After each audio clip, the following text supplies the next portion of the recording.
The auction block cracked when the drunk man slammed his bottle against it and yanked the rope tied around Leora's wrist. She stumbled forward barefoot into the red Texas dust, 19 years old, mute, and shaking so hard the frayed knot scraped blood from her skin. The crowd laughed because it was easier than looking ashamed. Her lips parted, but no sound came out. Only her eyes moved, darting from face to face, begging one decent soul to remember she was human.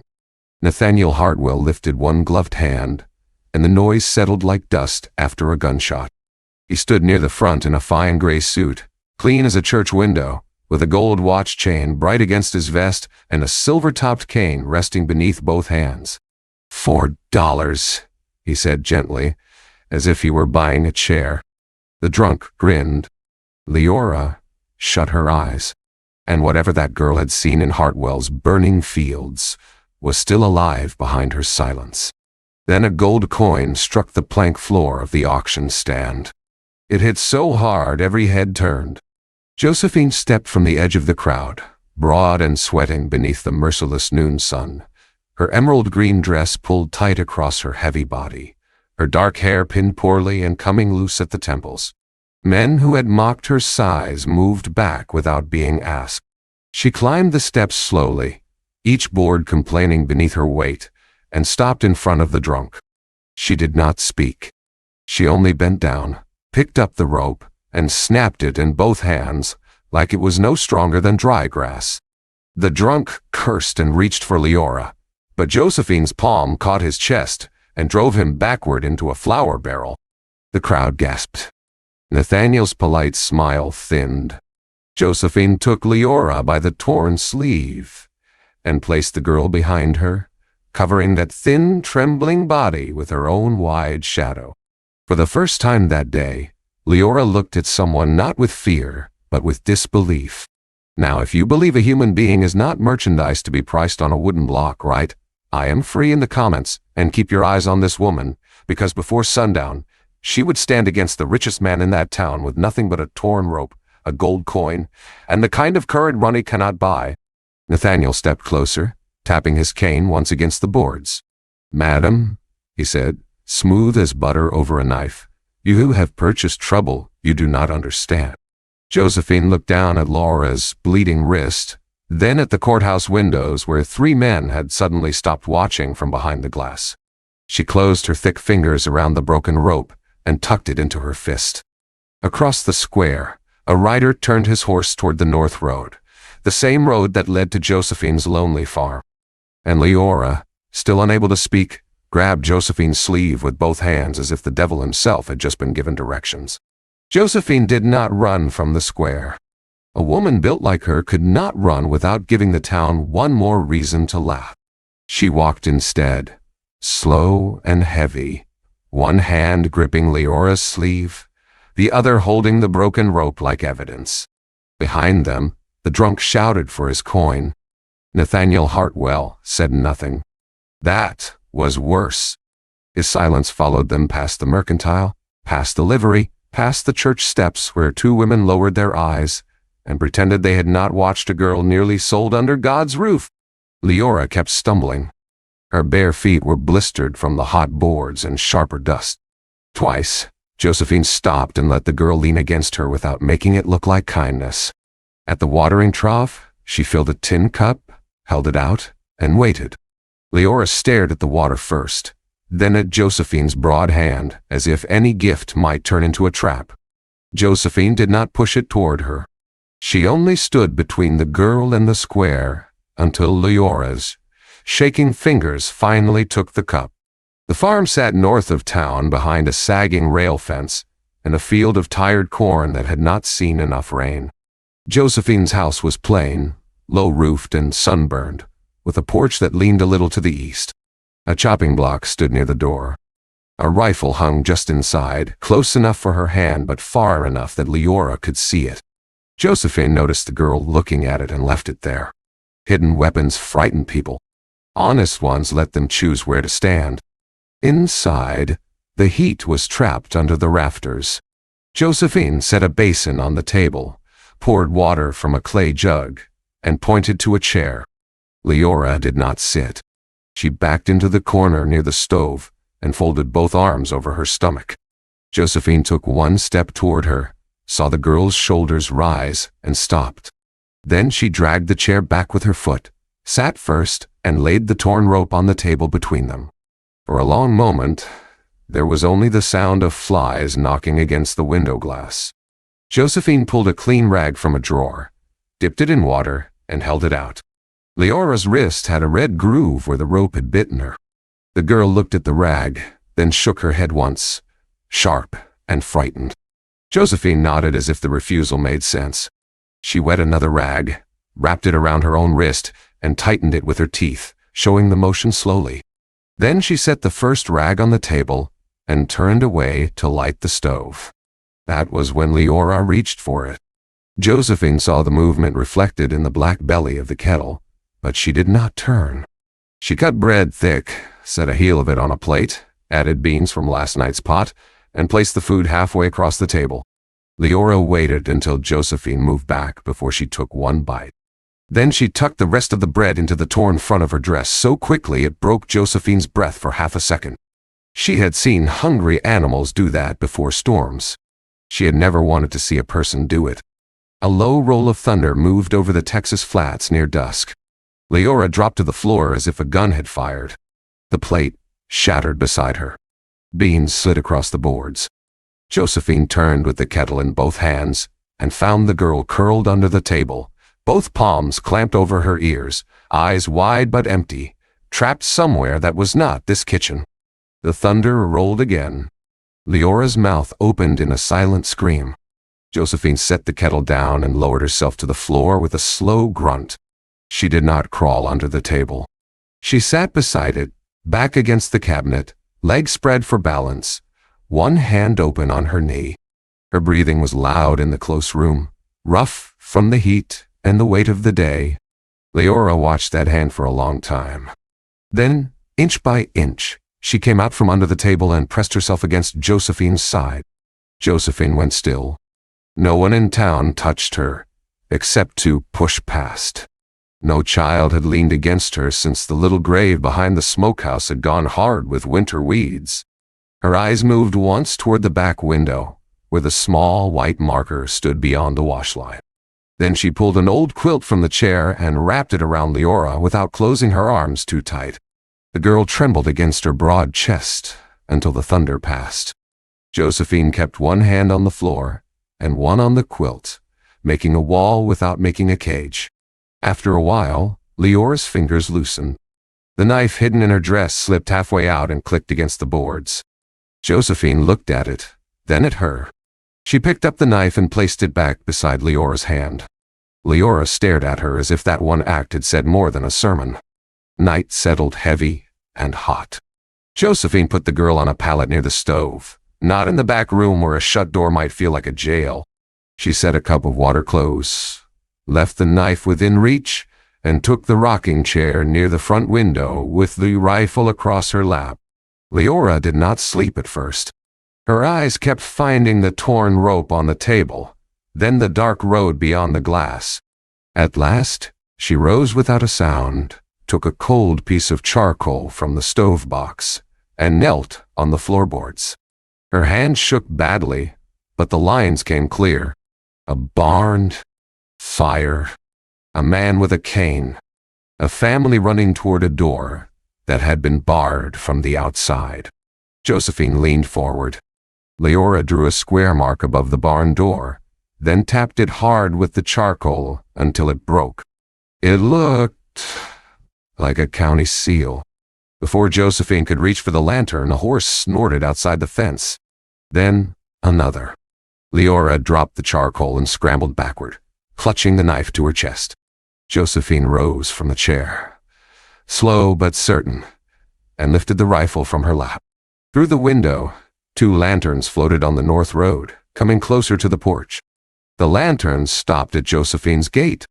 She did not open the door right away. She moved Leora behind the table first, then pushed the girl's charcoal drawing under the edge of a flour sack with her bare foot. The rifle stayed low in her hands, not pointed, not pleading. Outside, a horse stamped in the dry yard. The porch boards gave one soft groan beneath a polished boot. Nathaniel Hartwell knocked as if he had come to borrow sugar. "Miss Josephine," he called, gentle enough for church. "I do apologize for the hour." Josephine opened the door, only as wide as her shoulder. Hartwell stood under the lantern glow in his fine suit, hat in hand, silver cane tucked beneath one arm. Behind him waited two riders with dusters hanging open just enough to show revolver grips. A deputy sat farther back on his horse, looking at the ground like a man already ashamed of tomorrow. Hartwell smiled at Josephine's sweat-darkened dress, at the strain in the seams, at the great width of her body filling the doorway. His eyes measured her like he measured land. "You made quite a display today," he said. "A woman of your constitution ought to be careful with public exertion." Josephine said nothing. His smile sharpened. "The girl belongs in proper custody. She is disturbed, unschooled, and dangerous to herself. I am prepared to overlook your interference if you hand her over peaceably." Behind Josephine, Leora's breath caught. The small sound was enough. Hartwell's gaze slipped past the doorframe. Josephine shifted one step, and her body blocked the whole opening. Hartwell lifted a folded paper from inside his coat. A county seal marked the bottom in red waxed oil. "I have witnesses who say the girl's father sold his claim to me before the fire. With no family left and no voice to speak for herself, she falls under town guardianship. The deputy here can confirm that." The deputy swallowed but did not lift his head. Josephine looked at the seal. Then she looked at Hartwell's clean gloves. "A funny thing," she said at last. "You talk custody, but you came with guns." One rider's jaw tightened. Hartwell gave a soft chuckle. "I came with order." "No," Josephine said. "You came for what she saw." The smile left his face for the space of one heartbeat. That was all the answer she needed. Leora made a broken sound behind her. Not a word, only terror, pushed through a throat that had forgotten how to open. Josephine reached back without looking, and pressed her palm flat against the table. Leora's fingers found it. Josephine closed her hand once, hard enough to promise. Hartwell stepped closer. "Madam, sentiment has made fools of better women." Josephine raised the rifle then, not high, just level enough for the riders to stop breathing easy. "Mr. Hartwell," she said, "you can buy the whole town if they're cheap enough, but you cannot buy this threshold. Step off my porch." The deputy finally looked up. "Josephine, don't make this worse." She turned her eyes on him. "Worse was a girl on a block with rope on her wrist while grown men counted coins." No one answered. Hartwell put his hat back on slowly. "By morning, every lawful door in this county will close to you." Josephine's thumb rested near the rifle hammer. "Then I reckon I'll use the unlawful ones." For a moment, the porch held still. Then Hartwell stepped down, tapped his cane once in the dirt, and nodded to the deputy.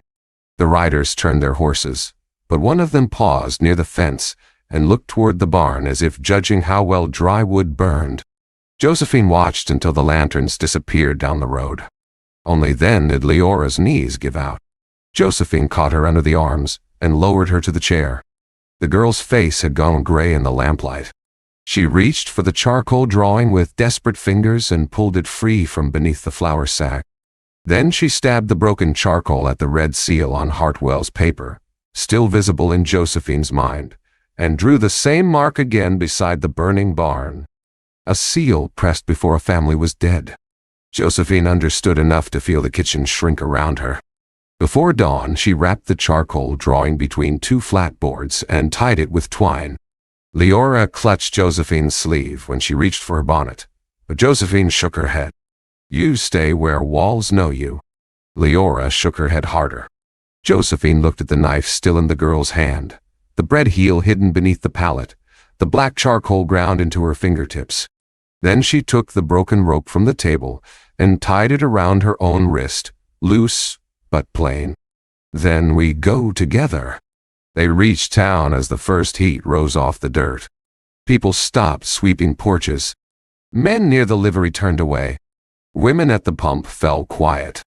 Josephine walked through them with Leora tucked close to her side and the boarded drawing under one arm. She went first to Reverend Amos Pike, an old pastor whose hands shook when he poured coffee, but not when he read names from a burial page. He opened the church door and saw Leora. His face changed before his mouth did. "Our family," Josephine said. "The ones burned north of Miller Creek? You buried them?" Reverend Pike glanced toward the courthouse. "I prayed over what was left. Did they sell their land before they died?" The old man's lips pressed thin. He stepped aside and let them in. In the vestry, he opened the church register. Leora stood against the wall, eyes fixed on the door. Josephine laid the charcoal drawing across the desk. The old pastor stared at the barn, the barred door, the cane, the seal. His finger moved down the page until it stopped on 3 names written in careful ink. The burial date sat 2 days before the sale Hartwell claimed. The pastor whispered, "Lord have mercy. Mercy comes after truth," Josephine said. Who else knew? By noon, they were at the blacksmith shop. Silas Greer, who had once sold Hartwell 10 acres for the price of a sick mule, stood with his hammer in both hands and shame burning red up his neck. Josephine showed him the drawing. Reverend Pike showed him the register copy. Leora lifted her charcoal black hand and drew, on the side of a crate, the same cane Hartwell carried every Sunday. Silas looked at the girl a long time. "I saw smoke that night," he said. "Saw Hartwell's wagon near the creek road. Told myself it was none of my business." Josephine's voice stayed low. "Ain't that what built his empire?" The hammer lowered. One by one, the town began to gather. Not brave yet, only curious enough to be guilty. A widow near the mercantile admitted her husband had signed away land after a visit from Hartwell's men. A clerk's boy said he had seen the county seal warmed over a lamp the morning after the fire. The deputy watched from the courthouse steps, pale and still, while Hartwell's curtains moved in the upstairs window. By sunset, the truth had a shape plain enough for any honest man to understand. Hartwell did not want Leora because she needed care. He wanted her because she was the last living witness to a burned family, a stolen claim, and a forged deed that could tear his respectable name clean off the courthouse wall. Then the bell at the church tower rang once. Not Sunday, not wedding, not burial. Silas came running from the livery with soot on his sleeve. "Josephine," he shouted, "your north field's burning." Leora turned toward the road before anyone else moved. Far beyond town, black smoke climbed into the yellow sky, rising from the direction of Josephine's farm. And under that smoke, faint but coming fast, riders were already cutting across the open land. Josephine did not ask the town to follow her. She took the road north with Leora at her side, Reverend Pike behind them in his old wagon, and Silas Greer riding hard enough to throw sparks from his horseshoes. The black smoke ahead thickened over the cornfield. By the time they reached the farm, fire had already chewed through the north fence and was crawling toward the barn in orange strips, fast and hungry through dry grass. Hartwell's riders were there. One stood near the well with a torch still smoking in his hand. Another had the barn door barred from the outside with Josephine's own timber. Inside, her milk cow kicked and bawled against the boards. On the porch, the third man held a rifle trained toward the road, but his eyes shifted when he saw townspeople rising behind Josephine in the distance. Men from the livery, women from the pump, boys from the blacksmith shop, all moving slower than courage wanted but faster than fear allowed. Josephine handed the boarded drawing to Reverend Pike. "Keep that safe." Then she walked straight into the yard.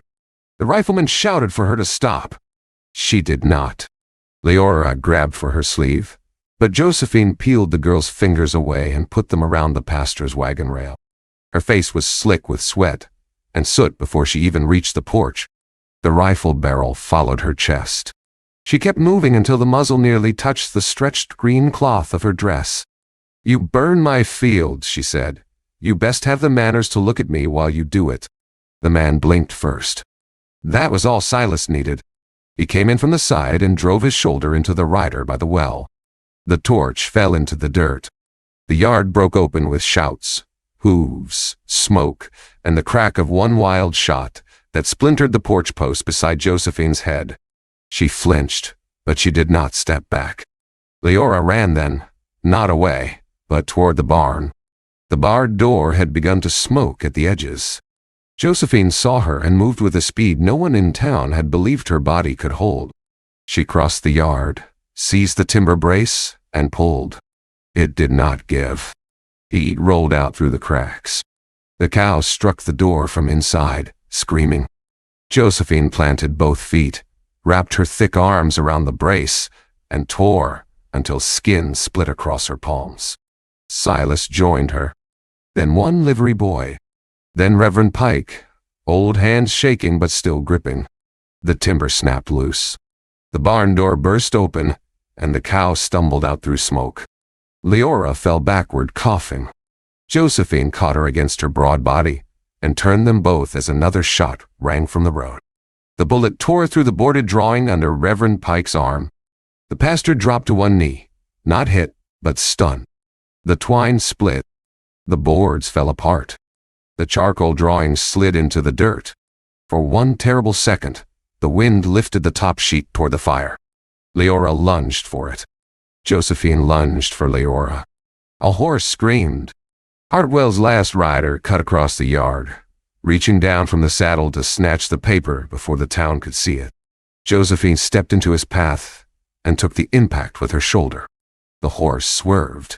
The rider spilled hard into the dust. Josephine went down to one knee, breathing like a bellows, but her hand closed over the drawing. By the time Nathaniel Hartwell arrived, the fire was being beaten down with wet sacks and shoveled dirt. He came in a polished carriage, not riding like the men who had done his work. His gloves were clean. His cane was silver in the smoke. The deputy rode behind him with a face so pale, it looked borrowed. Hartwell looked at his fallen men, the gathered town, the broken barn door, and Josephine kneeling in the yard with Leora pressed behind her. "My God," he said softly. "Look what hysteria has done." No one spoke. He turned to the deputy. "Arrest Miss Josephine for assault, theft of lawful property, and destruction of evidence." The deputy's hand moved toward his cuffs. Josephine tried to stand and nearly failed. Her shoulders sagged. Blood ran from both palms. Leora clutched the damaged drawing to her chest, leaving black marks across her ragged dress. Hartwell stepped closer, lowering his voice so only those nearest could hear. "A mute girl's scribbles will not save you. By tomorrow the court will call her disturbed, you violent, and me patient." Leora's eyes went to the deputy. The deputy looked away. That was the near death of the truth. Not the fire, not the guns, but the old habit of men lowering their eyes. Then Reverend Pike rose from the dirt with the torn board in one hand and the church register copy in the other. "Court opens now," he said. Hartwell laughed once. "You are not a judge." "No," the pastor said. "But Judge Whitcomb is still in town, and half the county is standing right here." The courthouse was packed before the lamps were fully lit. Dust clung to everyone's boots. Smoke clung to Josephine's dress. Leora sat beside her on the front bench, with the charcoal drawing flattened carefully between two hymn boards.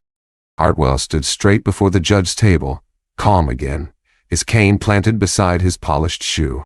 He looked less like a man accused than a man inconvenienced. Judge Whitcomb entered in shirt sleeves, spectacles low on his nose, his gray hair still damp from being pulled away from supper. He listened first to Hartwell, because official papers always knew how to reach the front of a room. Hartwell laid out the deed, the county seal, the claim sale, the guardianship petition. His voice never rose. He sounded reasonable, almost wounded. He said Leora's father had been indebted. He said Josephine had interfered with legal custody. He said frightened girls often invented pictures to explain tragedy. When he was finished, several men in the room looked uncertain again. That was how power worked. It did not always shout. Sometimes it dressed clean and spoke in complete sentences. Judge Whitcomb lifted the deed and studied the red seal. "This appears properly marked." Hartwell bowed his head. "It is, Your Honor." Josephine's jaw tightened. Reverend Pike stepped forward with the church register copy. "The burial date contradicts the sale." Hartwell sighed, almost kindly. "A pastor's copy is not the county ledger." The judge looked toward the clerk's desk. "Mr. Bell, bring the land ledger." The young clerk did not move. He stood near the wall with both hands closed in front of him. His eyes flicked to Hartwell, then to the floor. Hartwell turned his head only slightly, but the warning in that small movement passed through the room like cold water. "Mr. Bell," the judge said again. The clerk swallowed. "Yes, sir." He brought the ledger with shaking hands. The judge opened it. There it was in ink, a sale entered 2 days before the family's burial, marked with Hartwell's seal, witnessed and filed. Hartwell allowed himself a faint smile. Then Leora stood. The whole room shifted. Josephine reached for her, but Leora shook her head. Her face had gone white, and both hands were clamped around the damaged charcoal drawing. She walked to the table, placed the drawing beside the ledger, and pointed first to the barn she had drawn, then to the barred door, then to the cane. Hartwell's smile returned. "Your Honor, with respect, this is theater." Leora pointed harder. Her mouth opened. No sound came. A cruel little murmur moved through the back of the courtroom. Josephine pushed herself up despite her shoulder. "Let her finish." Hartwell looked at the judge. "She cannot speak because there is nothing truthful to say." Leora flinched as if struck. The clerk, Mr. Bell, stepped back from the table. He looked ready to vanish into the wall. Hartwell's cane tapped once. The clerk stopped moving. Judge Whitcomb removed his spectacles. "Mr. Bell, did you file this entry yourself?" The young man's lips moved, but no answer came. Hartwell turned fully toward him. "Careful, son. A man's future depends on whether he remembers correctly." The clerk's face broke with fear. He looked at the deputy. The deputy looked at his boots. He looked at the judge. Then his eyes found Leora's wrist, where the rope burn still showed red against her skin. Finally, he looked at Josephine's bloody hands resting on the table. "I stamped it," he whispered. Hartwell's expression did not change, but the room felt it. Judge Whitcomb leaned forward. "Speak clearly." The clerk shook his head once, almost sitting down before he had truly begun. Josephine said nothing. Leora raised her hand, black with charcoal, and placed it over the burned mark on her wrist.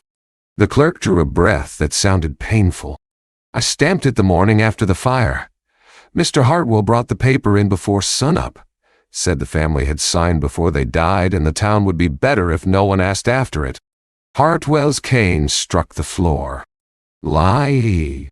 The clerk's voice trembled, but it held. The seal was pressed over a date that had not been entered yet. "I remember because the wax ran too hot and left a smear shaped like a hook." Judge Whitcomb lifted the deed closer to the lamp. There it was, a small red smear at the edge of the seal, bent like a fishhook. Reverend Pike opened the church register. The family was buried on Tuesday. That deed claims they signed on Thursday. A sound moved through the room. Not outrage yet, something older and heavier. Shame finding its feet. Hartwell reached for the deed, but the deputy caught his wrist. That single act changed the room. The deputy did not look brave. He looked sick, but his hand stayed where it was. "No, sir," he said. "Not this time." Leora stared at him, breathing fast. Hartwell twisted toward her, his face finally stripped of polish. "You little nothing."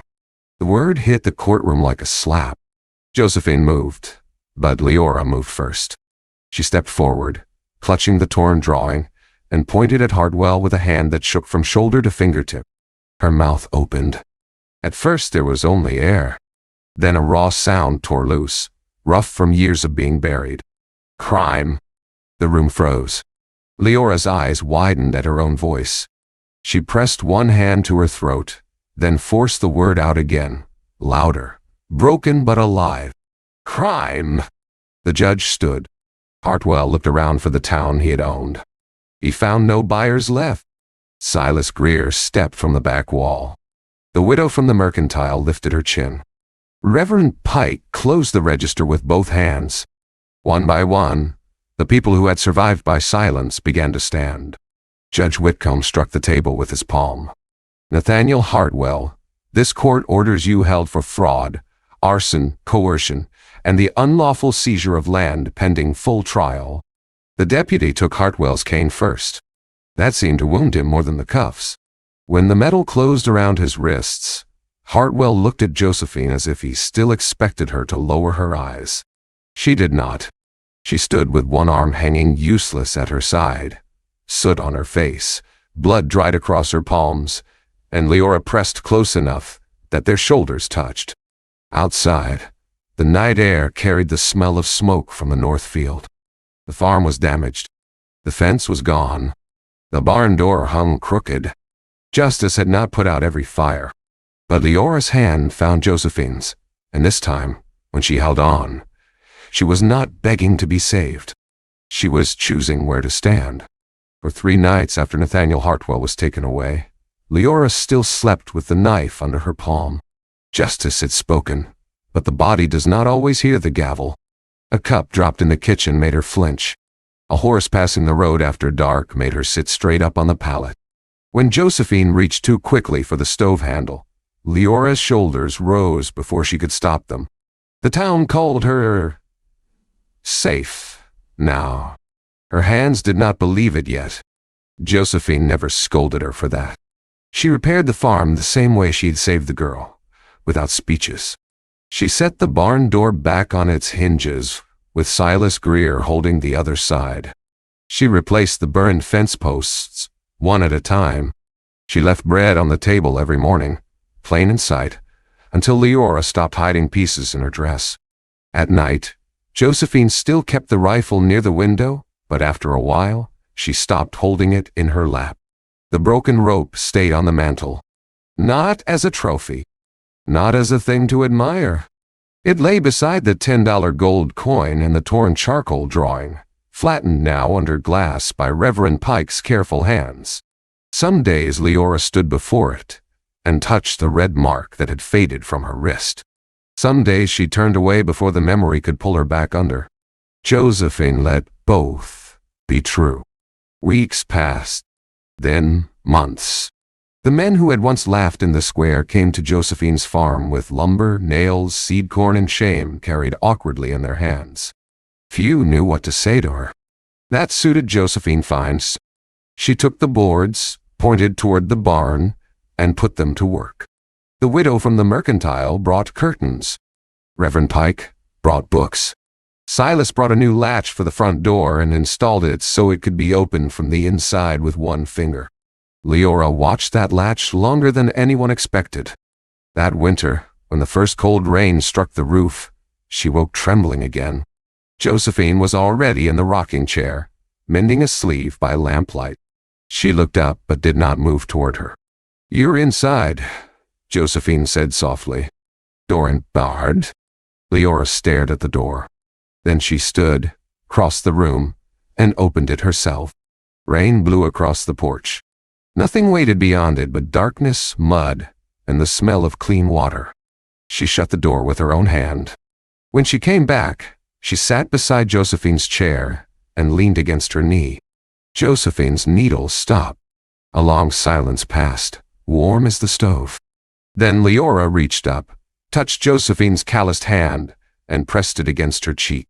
Her voice came small, rough, and unsure, but it came.